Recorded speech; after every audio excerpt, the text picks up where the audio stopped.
My family murdered an assaulter. This is my grandfather's story. It would have occurred sometime in the early 1960s. My grandpa comes from a very remote part of my country. Even in the 60s they lived in a log cabin without a phone or electricity.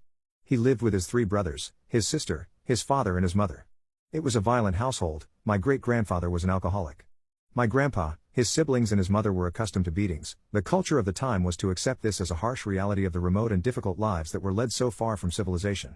My great-aunt was the youngest of the siblings, and as my grandpa and his brothers grew into young men and began working, she was left at home and began to take on the role of housekeeper as my great-grandmother was often ill. She would often use her bad health as an excuse for not stopping what happened next. My great-grandfather began raping my great-aunt at some point, most likely before she had even begun puberty. It continued for years, as the brothers all moved out and she was left completely alone.